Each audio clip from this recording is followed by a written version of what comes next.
face your fear. Ask yourself, should it be better?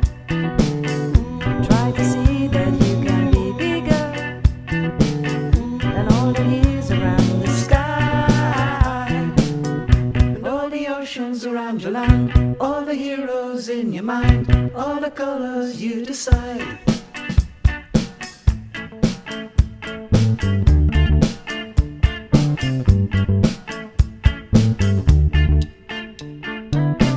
Take a breath, pick up yourself. It's now your turn, step up the shelf. Stand up and show them now what you can.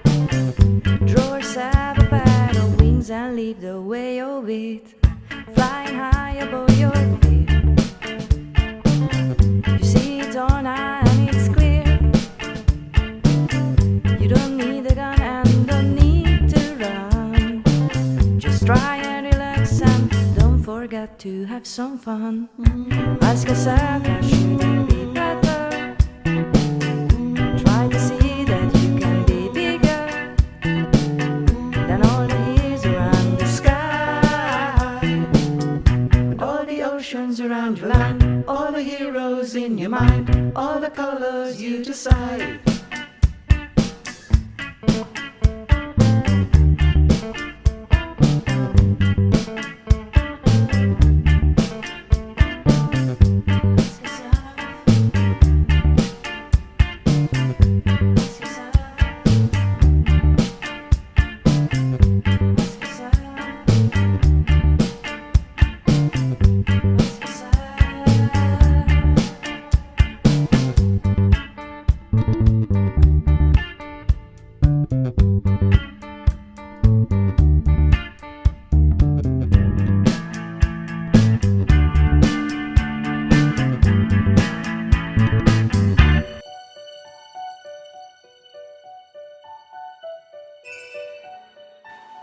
There are more slaves on every continent today than ever before.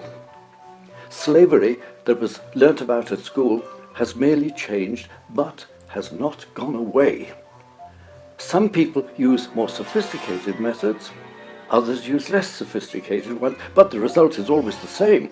A person who feels they have the right exploits a vulnerable person. Modern-day slavery can come in many forms, but most of us can't even imagine what that means in the modern world, and especially in Europe. According to British legislation, a person commits human trafficking when he or she moves another person from one country to another, or helps to assist in this movement in any way, whether this movement is from one country to another or within the UK itself, with the intention to exploit that person, or with the knowledge that that person will be exploited. Exploitation can take many forms. However, what concerns us Hungarians here in the UK most is mainly the exploitation of prostitutes and the exploitation through work. This film would like to show the different types of exploitation, otherwise known as modern-day slavery. In Hungary, 90% of victims are victims of sex exploitation, and most of the victims are women aged between 18 and 25 years old. Let's imagine, for example, a girl who lives in very difficult and chaotic circumstances in Hungary. She was born into such a difficult family background that she maybe didn't even grow up at home, but grew up in care. In many cases, these young people are uneducated and have limited options in life. These women are highly traumatized. If they have a family at all, it is one where little value has been placed on human ties. In other words, these women are unloved. You see, from a very young age, these women carry extreme emotional baggage regarding finances, feelings, and emotions. A particularly vulnerable group in Hungary is, for example, young people living in care. And it's because they come from such an unstable family background. Her life is hopeless. It is a constant battle on the verge of fear and poverty. She has no safety net, no one to rely on. She doesn't even know who she can trust. Try to imagine how a child like this would see the world, who she would learn her values from, what goals in life might she have, and what is it that she herself would most want.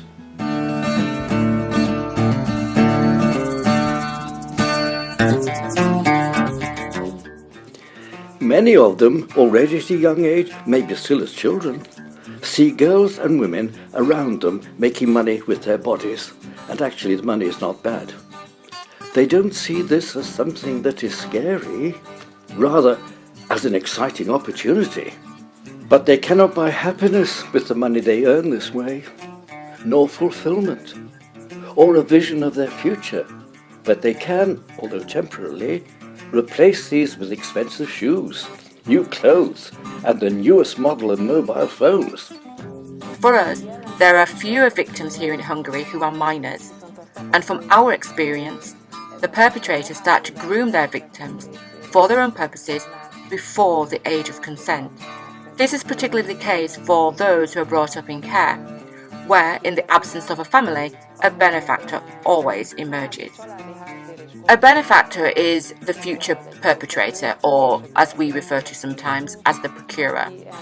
Someone who tells their victims a story of how life will be when they're together and what a fine future awaits them both. We know, however, this is not the case. Unfortunately, for the girls brought up in care, at the age of 18, they leave their institution and get into the car of their procurer. Until then, he's been pretending to be in love with her. Now, he's done this in order to win over her trust. Now, of course, he's saying, I'm having a few money problems, and in order for our goals to materialize, to have a nice house, children, a life together, you must do me a favor. You must help me out. We need to keep in mind that the person he's speaking to is 18 years old and is also vulnerable. In addition, she's also someone who has never relied on anyone else apart from the perpetrator, so she feels obligated. But at the same time, she feels appreciated and respected. This is because he's been the one who's been visiting her and whom she could go to over the weekend. He's been the one who also gives her a bit of money so she can buy nice dresses, shoes, etc. How can she say no to him? She's unlikely to do so. Even if it involves prostitution, she will do it. Yes, it is possible she might regret this later, but from our experience, it is that these are the precise girls who are the hardest to get off this path, since they have nowhere to go. Even a bad situation like this is virtually better than what would be waiting for her at home, because no one is waiting for her at home. Whose responsibility is it if a man tries to get near this vulnerable girl and sweeps her off her feet with his charm and confidence? Who is responsible for this young and naive girl who believes that all this could be true? Who is responsible for her never to have learnt what is real care and real love?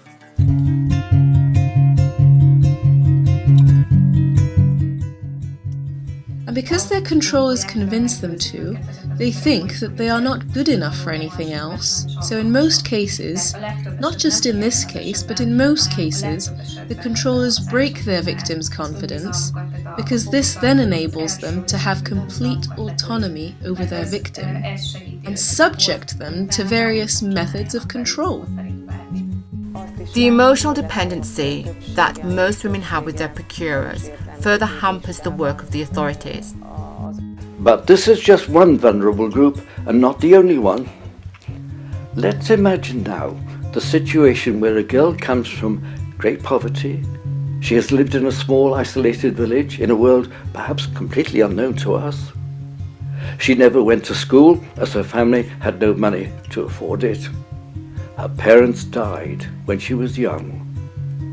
She was raised by her siblings, or maybe she was the one who raised her siblings. She gave birth to a child, to someone who is not her partner. Maybe he'd already been to prison even. But the child was born.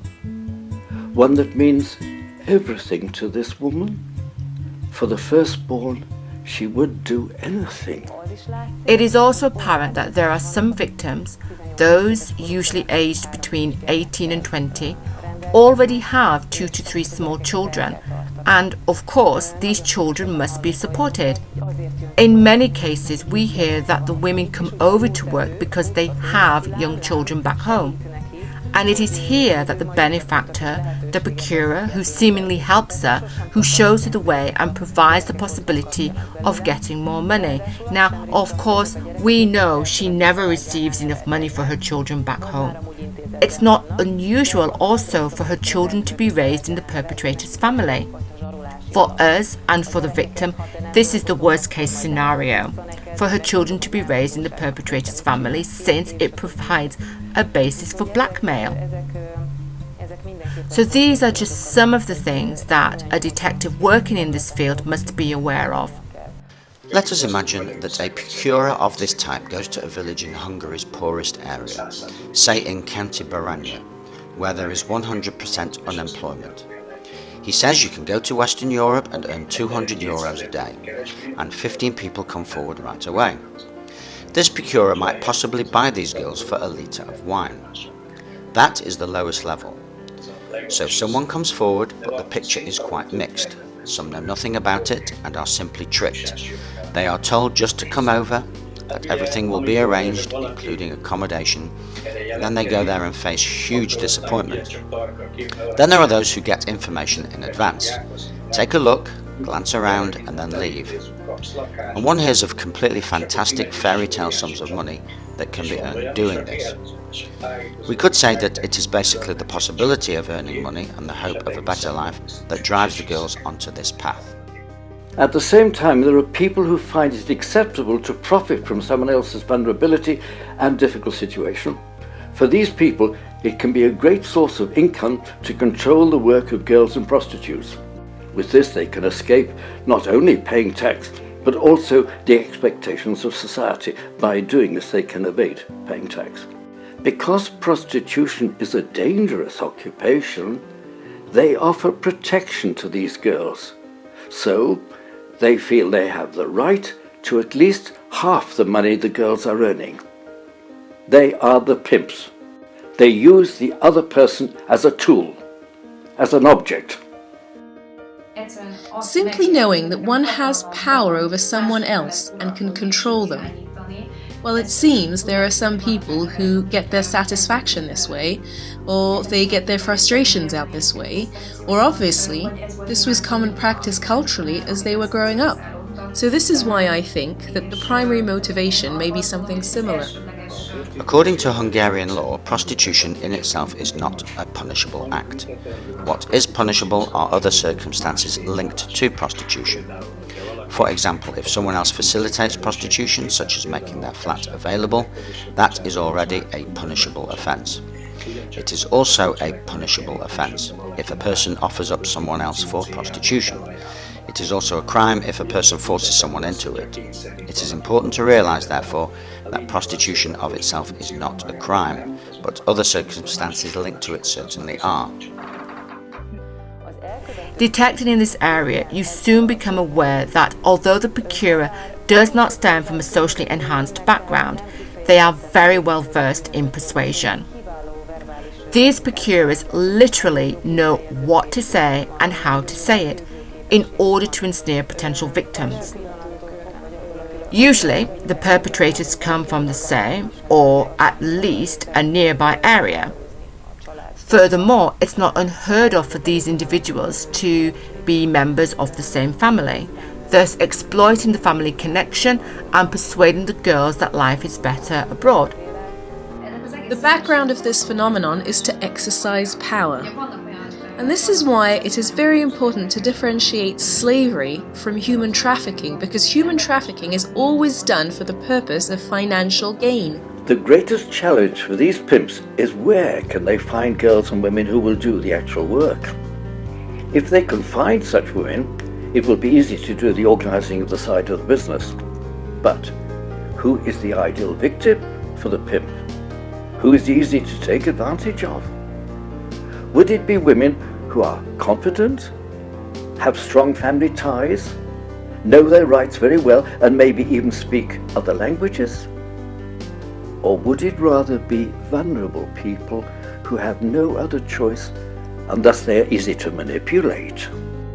One has to be familiar with the mentality of these girls. Most of them come from the countryside, are single and in need of some kind of protection. The procurer offers to protect them and keep them safe. Unfortunately for us, here in Hungary is where victims are searched for, recruited and moved abroad. Yes, there are some cases where menial work is organised, but in many other cases the work provided is demeaning and degrading.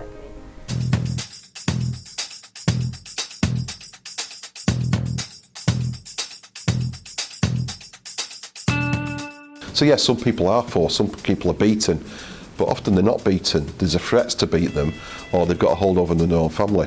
For instance, I dealt with a lady a few years ago who had a young child, and the traffickers said, "We will look after my family will look after your child. We've got you a job in a cafe in Manchester." She thinks, "Great, I've got childcare and I've got a job." The trafficker's family look after that small child. She comes over and no, the reality is that isn't the case. They haven't got a job for her. She's beaten, she's forced into prostitution. On that first day she gets here.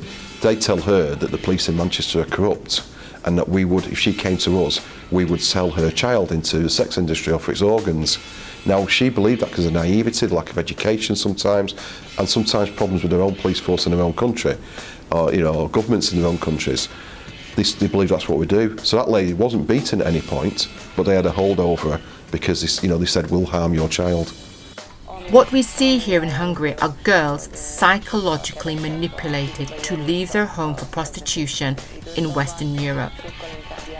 In the minds of these girls, there is the belief that easy money can be made and the person that they have grown to trust will protect them, hence the emotional aspect.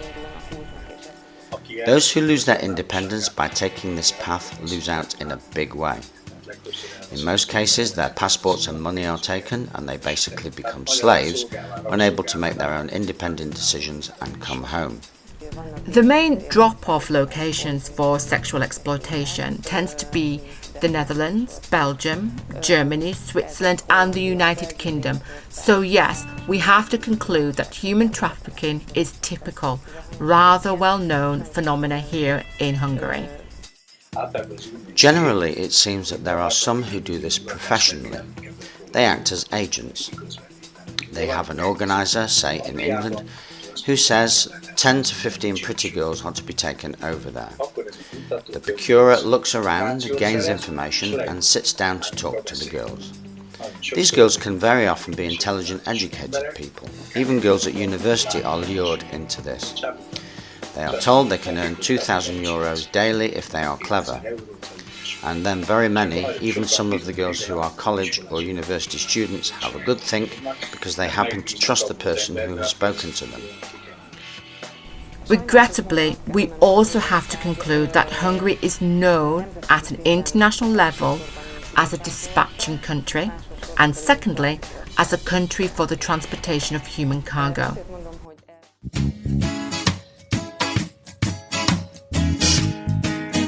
Now let's imagine a man who was self-employed in a previous political system.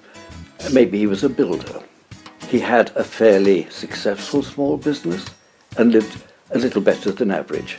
And then, suddenly, his life changed due to an illness, accident, or other unexpected circumstance, and he lost his income.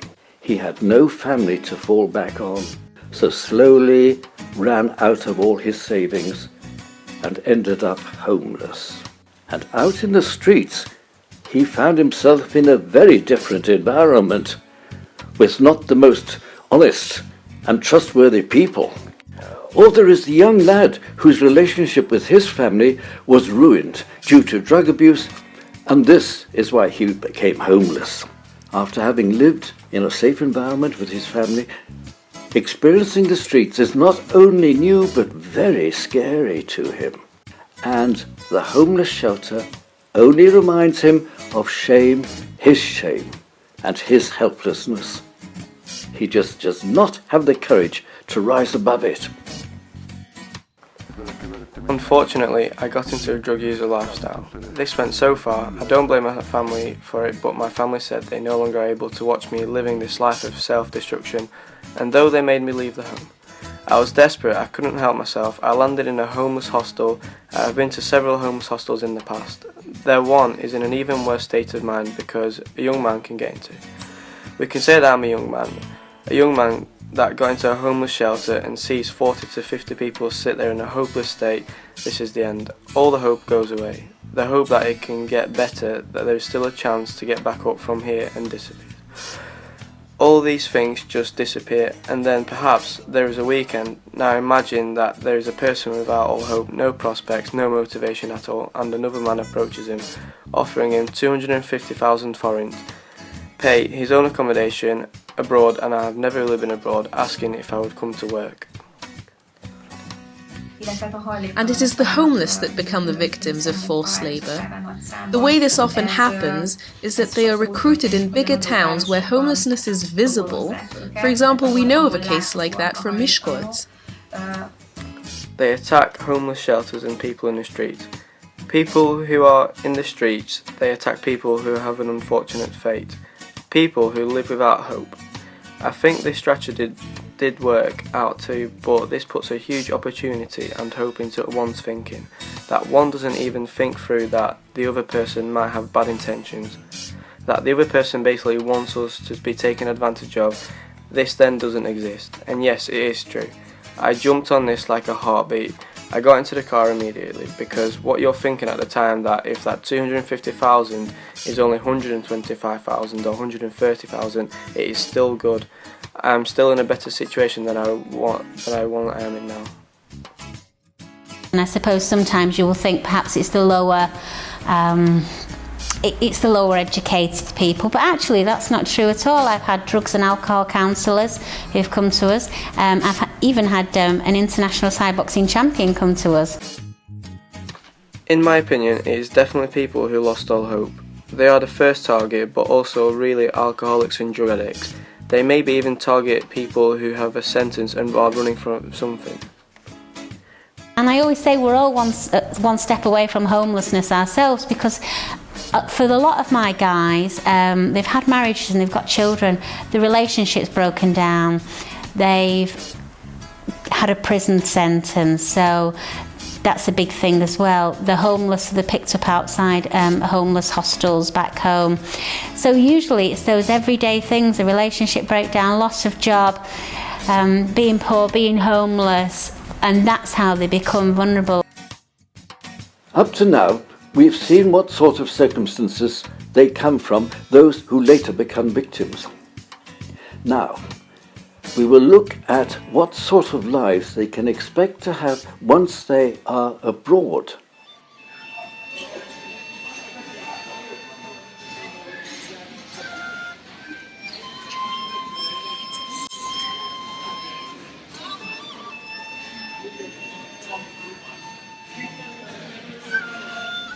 Starts off with forced labour exploitation. That can come in many forms. It could be someone working in a car wash, it could be someone working in a nail bar, or food processing plants, major bakeries, major food processing, chicken factories, that sort of thing.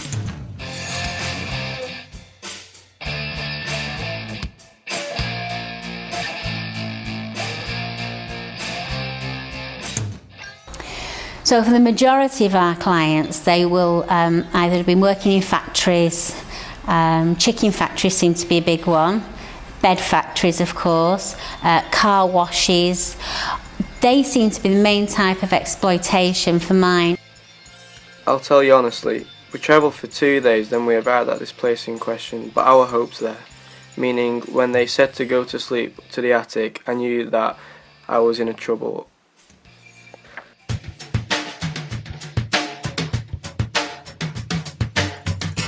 Like everywhere in the world, including the UK, there are people who don't respect the laws, don't want to pay tax and the minimum wage, or adhere to health and safety regulations to protect their employees. Why? because they can make more profit if they skip these. Of course, in order to do this, they need partners. Like, for example, an employment agent who thinks the same way and who is also interested in making as much profit as possible. On the other side, there are those workers who can be taken advantage of, and indeed do get taken advantage of. But of course, you can't get people to work for you for little money without proper equipment if there's a better choice available, and speak English, and already know your rights. But a man who has lost all hope and has nowhere to go, has no will or motivation, doesn't speak any foreign language, as such, he is more easily willing to participate, and to him, just a little glimpse of hope is enough.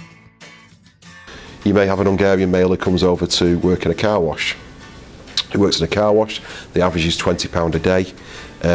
He'll be paid for that. He'll work 10, 12-hour days every day of the week, really poor conditions, maybe not having a break at all, without the right equipment and clothing, in say in a cold car wash on a winter's day. And out of that £20, he'll be paying back £10, £15 to the trafficker controller for his upkeep, for his bed as such, which might just be a semi-damp mattress in the back of the car wash, or in a house somewhere where there's lots of other people living. But then the problem is they're being exploited. But that person coming over for that car wash for £5 a day often thinks it's £5 a day more than I was getting at home.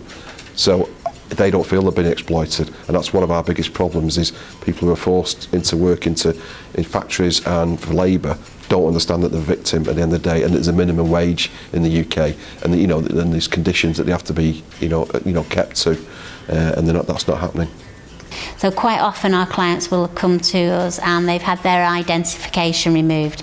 So we'll often have to make appointments for embassies to make sure we can go down and get their ID resolved. That always takes time. And the problem is that society, often the environment, think that they have done homeless people a favour. Because now they have a roof over their head, they have food to eat. The problem, however, is that this may not be what the homeless want. Also, on the other hand, obviously this is still exercising power over another person, and it has no other purpose but to exploit the victim. But I think they do this intentionally, because when they came to the homeless shelter, they were asking, do you speak English? Do you not speak English? But then one didn't know yet. One didn't even believe it. But now, thanks God, time has passed now. It's gone now. I'm not there anymore. But this is why they were asking these things, in order to find people who don't speak English at all and are completely vulnerable to their words. I think this is totally work like this. But if they're being exploited, they're not able to leave that job, they're not able to leave that employment because someone's got a hold over them, whether it's they took their ID card off them and said to them, oh, in the UK you need to have your ID card with you, you're going to get removed, deported, etc. Or they've got a hold over them money-wise, saying you owe us a debt now because we brought you here, we helped you. Then that's slavery. It's these issues in the employment, but the main issue there is someone's being kept as a slave. For my drugs and alcohol client, therapist, he'd actually served a prison sentence, and so that's why he ended up coming to the UK. And he's a really intelligent guy, very well educated, very well spoken. You wouldn't expect it to happen to someone like that, but through personal reasons, that's why it happened. You may think about how big a business this is for the trafficker and the business or factory owner. However, can the profit be big enough for the risk to be worth it? Well, for instance, with sex work, if someone's a sex worker, if they're paying £40 at a time back to the trafficker, the controller, each time there's a client, and they might have 10 clients a day, each person at least, 10, 15 clients. Well, there in itself, that's it's £400 at least a day off one sex worker the trafficker's getting. So where does all this money go? It is not so unusual for the perpetrators to live in large houses drive luxury cars, wear expensive jewellery, and have movable assets on and inside their own property. Thinking as a layman, if I think simply they did this for 1 or 2 years, think about it, they didn't pay tax after the people. How much money is that? If these factories didn't exist, there would be nowhere to bring these people to. If these factories didn't accept manipulation and business of these all are gypsies and human traffickers, if proper factories work with normal people, if there wasn't this work, they wouldn't be bringing the people.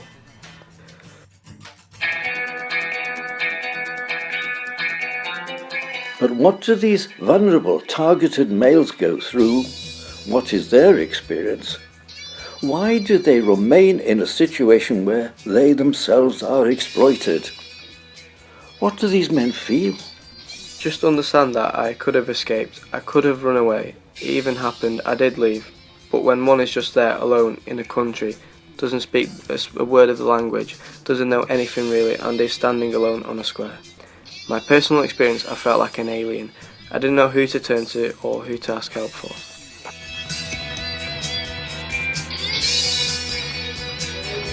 Shame is a big thing because the men as well. So they're quite a macho bunch, and masculinity plays a big part with these guys. So shame of going back home, for example. That's why so many people don't go back home.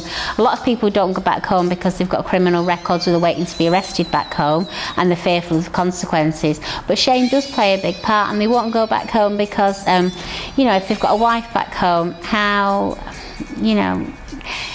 upsetting for them to know that they might have come out with a couple of thousand, but actually they're going back with nothing. So they've come out with the promise of starting a new life and sending money back, and that doesn't happen. At such times, if we are lucky, the social worker or police officer out in the field, I'm talking about abroad, recognises these signs and removes the victim from this situation.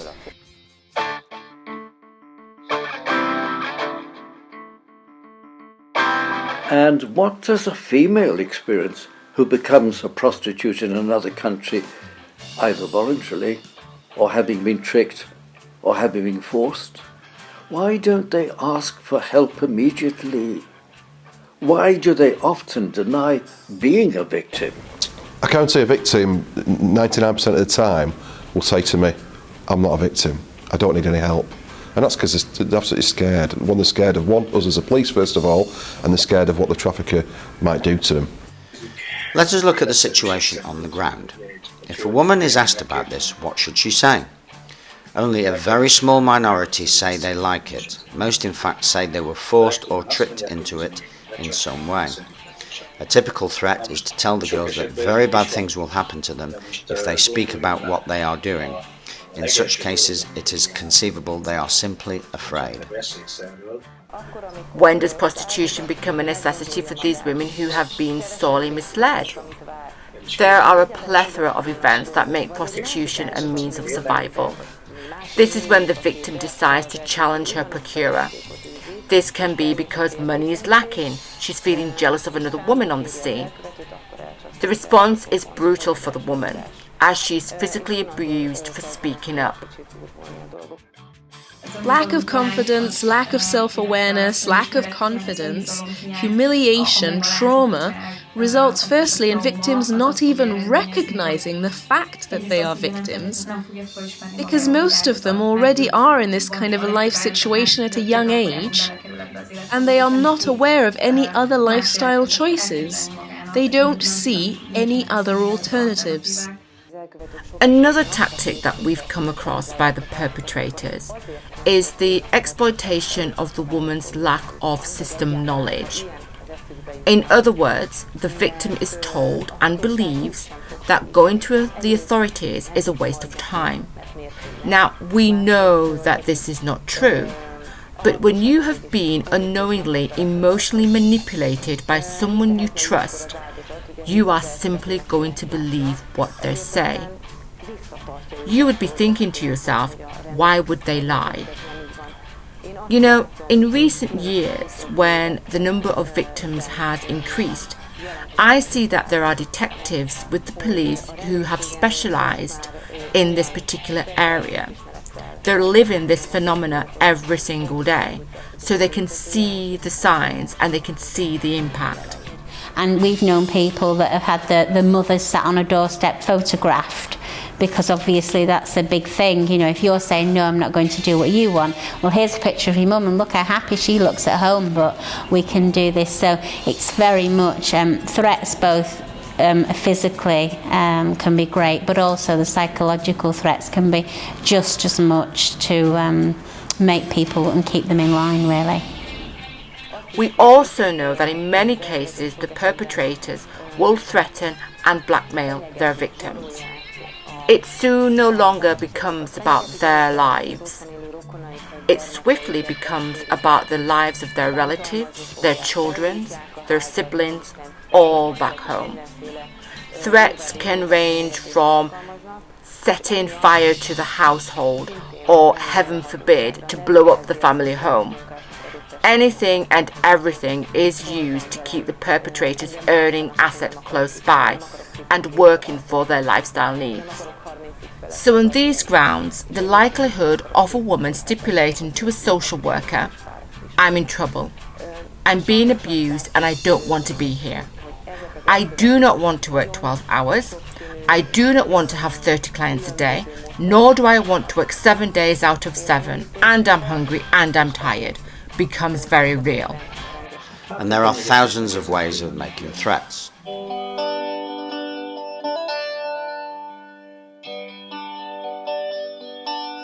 What happens if someone wearies of this kind of lifestyle and makes the decision that they've had enough?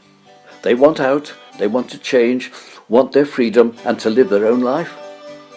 Can they do this by themselves? Or can they ask for help from someone?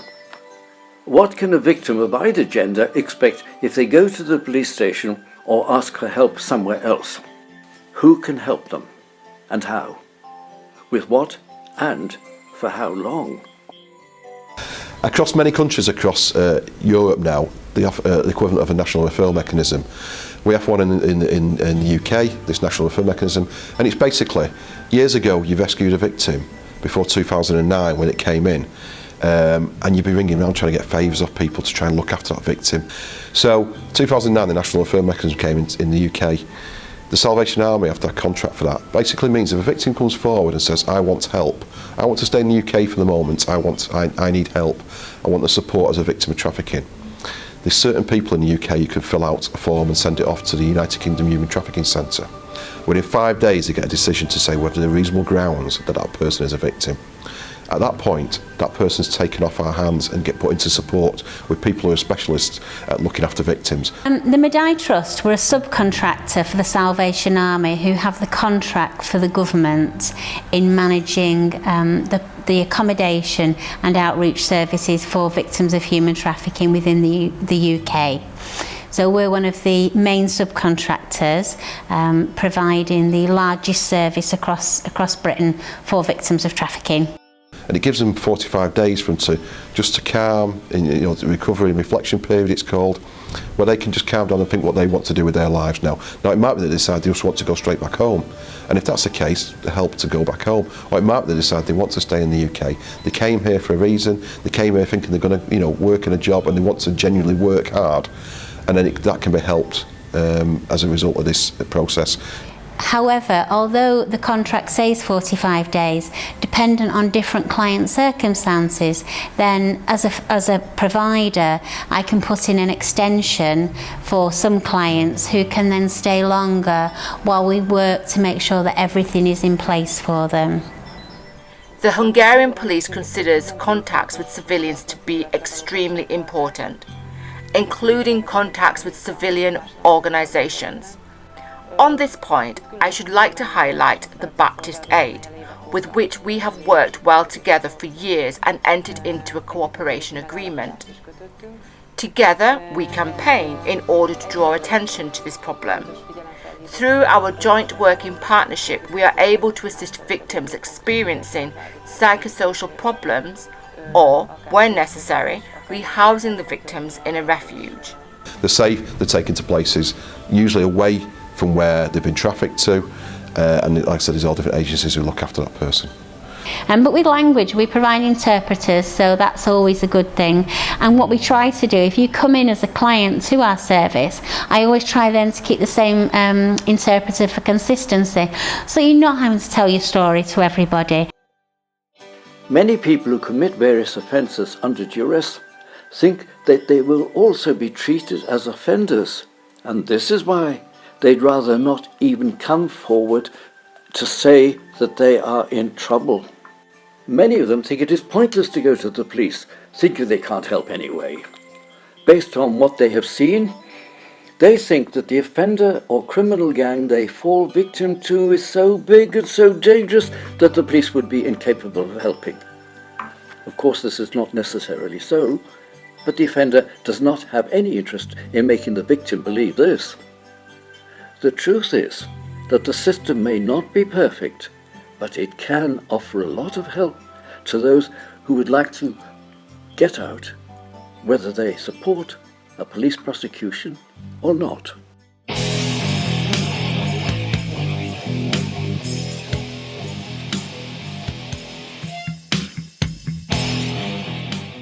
Since the Modern Slavery Act came in July last year, in 2015, the legislation changed in the UK. There used to be lots of different laws and different acts and parts of that law. Nowadays, the Modern Slavery Act came in, you've got Section 1, which is the slavery of a person. So that's keeping someone in servitude, forced labour. You know, something being forced, being exploited into a job they don't want to do. And that can include sex work as well. That would be classed as forced labour. I think it's very important to say that the victims are not perpetrators. Those who end up in such situations are not committing an offence. Someone who works for another as a prostitute is not a criminal. She is a victim. Unfortunately, we see that in this regard, the victims are not aware of this issue, and when the time comes for them being interviewed, they refrain from doing so because they believe that they have committed some sort of crime. But no. The perpetrator of the offence was the person benefiting from their exploitation. They are not the criminals. The women are the victims. The second part of the Act is human trafficking. So that's basically the movement of that person. And that can include someone paying for that travel, someone putting them on a plane or on a coach back in the homeland, or someone picking them up from the UK at a coach station or an airport, or someone taking them every day to that place where they're being exploited, and that's the human trafficking offence in the law. So there's basically the main two parts of the new legislation. As regards international cooperation with other investigating authorities, in my experience, there definitely has been good communication recently with the destination countries concerned, especially with the Netherlands, Belgium, the United Kingdom, Germany and Switzerland. Since human trafficking has become a priority for the EU, if any country there is a tiny indication of such a situation occurring, I believe the reaction will be very swift. Trafficking in the last couple of years across the country has just gone up and up and up when it comes to, one, the figures of the amount of people who are being rescued or coming to our attention, and secondly also the way the police forces deal with victims now. I've been doing this 10 years now, and I've seen a massive difference in the attitude and the way we try and combat and try and target traffickers and try and help victims. In Greater Manchester now, the way we're doing it is massively back to victim focus. You know, believe that if you help that victim and you get that victim to trust us, that we can help them, we can rescue them, we can get them to other charities and agencies and non-governmental organisations that can help them. It doesn't necessarily mean it's a police prosecution. A police prosecution would be fantastic, you know, we want to prosecute the offenders, but often a victim might not want to do that. So as long as we can get the trust of the victim that we can help them, prosecutions will naturally follow. The number one focus and duty of the police is to protect the victims, and it's only secondary to prosecute the offenders. It is not mandatory for a victim to make a proper police complaint. This is not a requirement to receive help from the authorities and the non-governmental organisations. However, there are many victims who would like to assist in helping to prevent this happening to other people.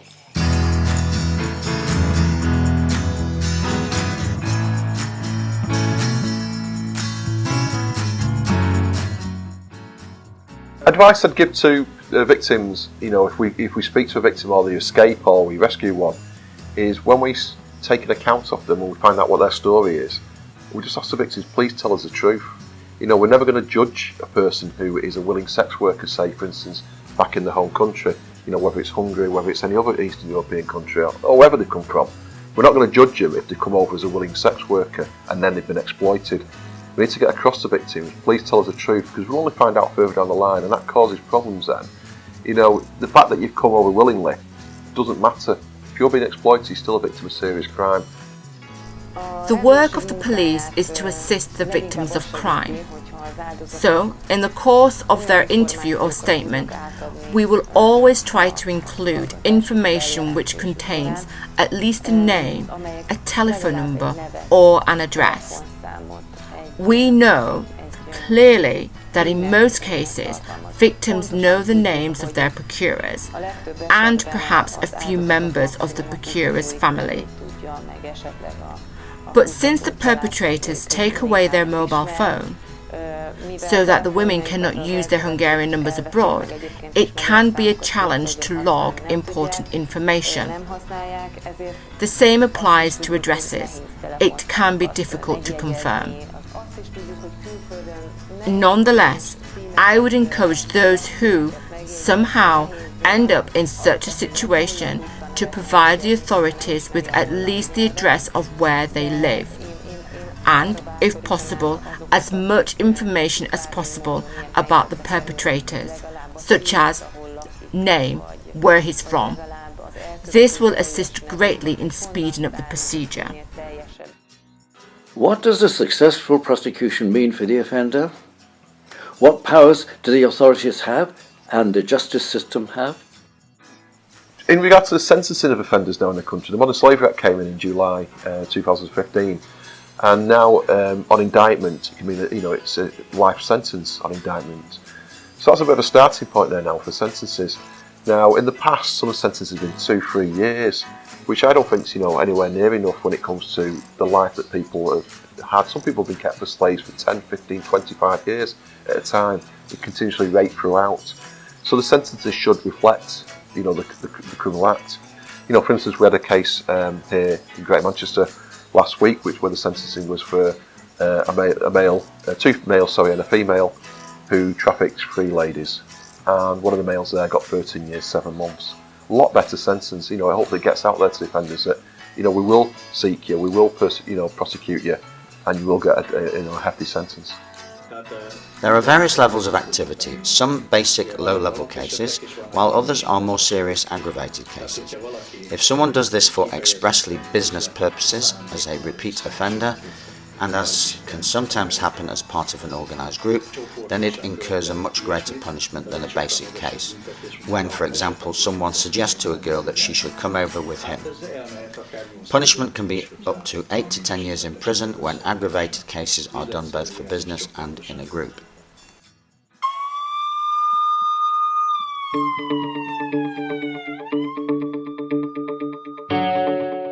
There are many of us who would like to help the authorities prevent this kind of crime from happening, and also to help the victims not to have to live like this. What stops us from helping is not knowing what to do if we happen to have information about locations or people, suspects or victims. We don't know who to inform and how to report such crimes without getting involved in something that is actually none of our own business. Making a statement is something that we use for people to go to court, so it's an official document that we'd use for court cases. Intelligence plus information, I suppose, is more along the lines of it's not that person signing a document to say they are telling us the truth and they're going to court. It is that piece of story that they want to pass on to us. The information from the public was really useful for us. Is that we know this is happening on the streets, in every street corner, all over the country, and it might be we don't see it as much as what you would. If you've got noticed a house a few doors down, have you noticed a shop that you're going into, where we've had occasions where there's been a trafficked person sleeping under the counter in a small grocer's shop? Now that must be seen by members of the public who go in every day. You know, a big one for me is also post men and women who are going to houses every day of the week. It's encouraging people to something that's not quite right. You know, any little bit, it might be, it might not be. It's worth telling us that. But I suppose the one thing I'd really like people to think about if they come to the UK is be prepared. Be really prepared, and don't just hand over your documents to people. And also make sure your job is legal and, you know, you are being paid, if not the minimum wage or above. Don't settle for £5 an hour, because you know if that's going to happen, you're going to fall into exactly the same trap. So think about things and really do your research before you come over, because it's scary when you don't. And I would hate anyone to fall into the situation that some of my men are in now. Yes, members of the public can, or victims can contact Crime Stoppers here in the UK, or they can contact the Modern Slavery Helpline, or any of the charities, you know, the Salvation Army directly. Many trafficking charities can direct, but try and encourage, yes, Crime Stoppers, totally anonymous, on the Modern Slavery Helpline.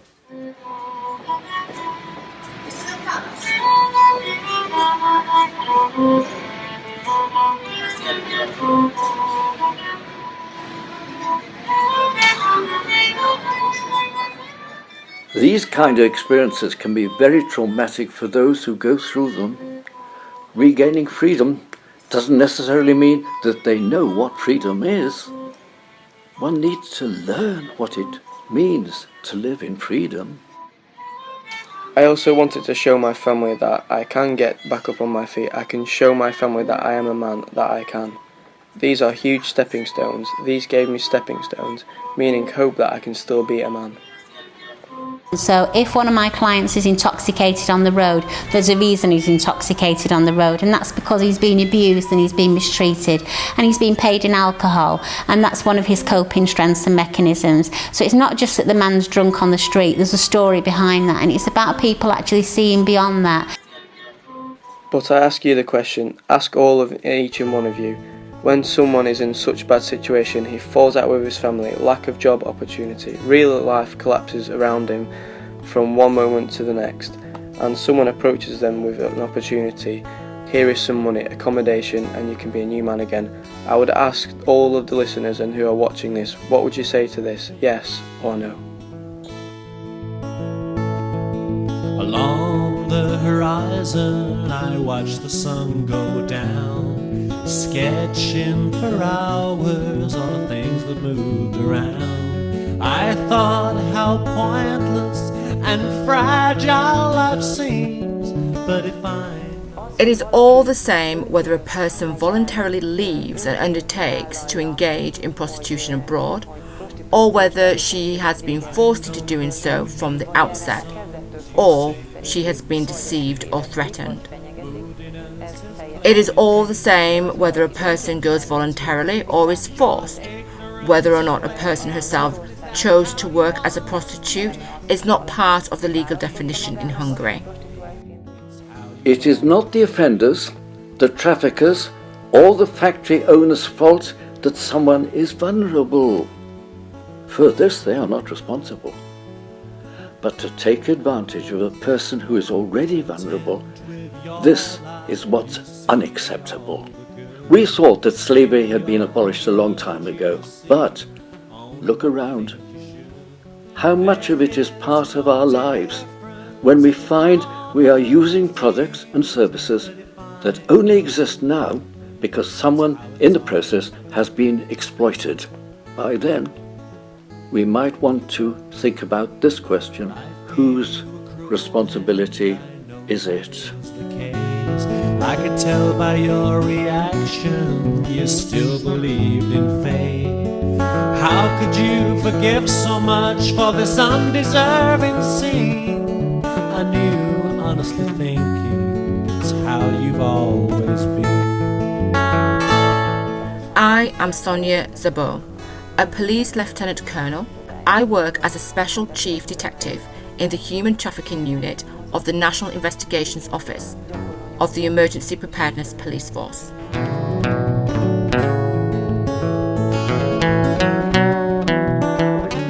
This is because most of them know that prostitution in itself is not an offence, so they have nothing to fear. They therefore come unafraid and full of hope for a better life. The problems start when they leave their homeland and find themselves in completely different circumstances a long way from home. Relate to that, you have so much to prove. You only lack the guidance that we all could use. It can be anyone. It can be absolutely anyone. Listen, why don't you believe? You keep saying it's how it's always been. Kevin Bales is an international researcher who believes that human trafficking within borders is much larger in scale than that of cross-border human trafficking.